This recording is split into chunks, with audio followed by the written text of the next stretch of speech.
Vaccines are a hot button health issue that is proving to be some big trouble for social media companies. Now, this is according to the Wall Street Journal. Pinterest has stopped returning search results for terms that have to do with vaccinations. Users can still pin vaccine content to their boards, though the posts can lead to a recommendation for anti-vaccine content. This gets into the whole anti-vaxxer issue and the measles outbreak in the Pacific Northwest. It's the latest controversial move for a social media company in the battle against misinformation.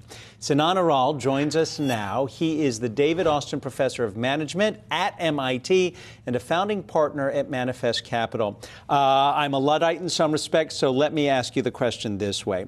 If I put in a search question, if the algorithm doesn't take into account what's true and what's not, I can reinforce perhaps what is a faulty belief as I'm trying to get legitimate information, correct?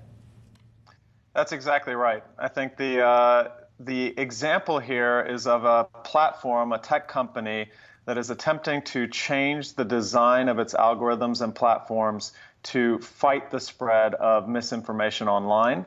We see this at Pinterest in regulating search results. We also saw this at WhatsApp when they are limiting the number of reshares of information to sort of stem the tide of falsity spreading through the platform. Is it a good idea to do this? I mean, it sounds like a good idea, but it could be perhaps used for nefarious reasons, couldn't it?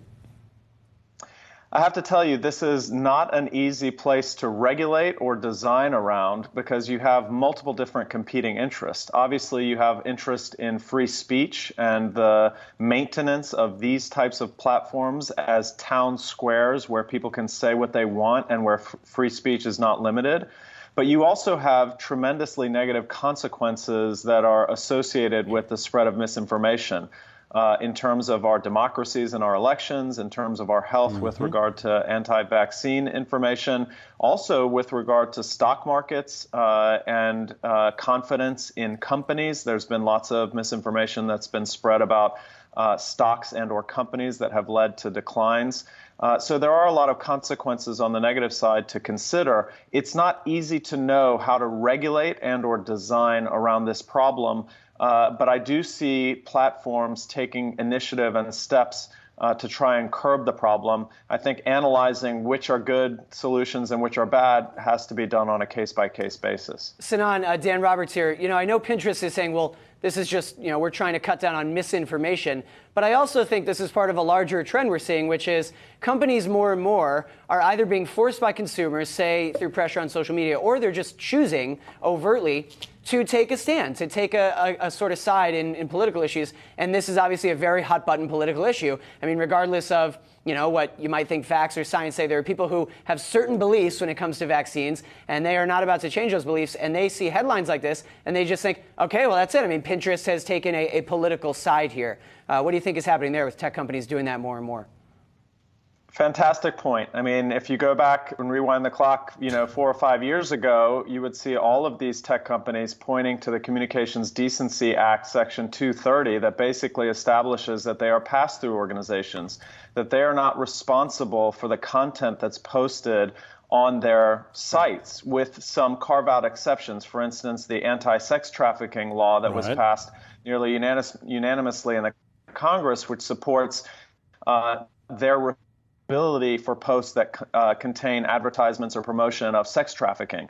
So there are carve-outs to this, but mainly it has been thought of, and they have been advocating the position that they are not responsible for the content that is posted. Now, however, in the most recent era, I'd say within the last year or so, tides have been changing. So a couple of things have happened. The first is Russian misinformation and the potential effects that it had on our elections in 2016, in the midterms in 2018, and looking forward to 2020. We have Senate and House Intelligence Committee investigations ongoing about misinformation and what to do about it. people are now aware of misinformation, both in the political realm, in the health realm, and in other realms. And I do think that whereas before Mark Zuckerberg could stand up and say, oh, it's a crazy idea to think that, this could have affected the election, now he can't be so glib about it. And I do think that you see platforms, you see Jack Dorsey being very proactive about stepping up and talking about how they're going to police content. You see Pinterest doing it. Yes. You see WhatsApp changing its design. So, yeah, I do think that you're correct. I think there's been a shift. I think you're seeing the companies take more of a stand. And we hope to bring you back because I know Congress is actually going to be addressing whether or not they're going to jump in and regulate in the future. So, Sinan Aral, we hope you'll join us, not from MIT, but here in the studio. If you're in New York, it would be great to have you here for your insight. I look forward to it.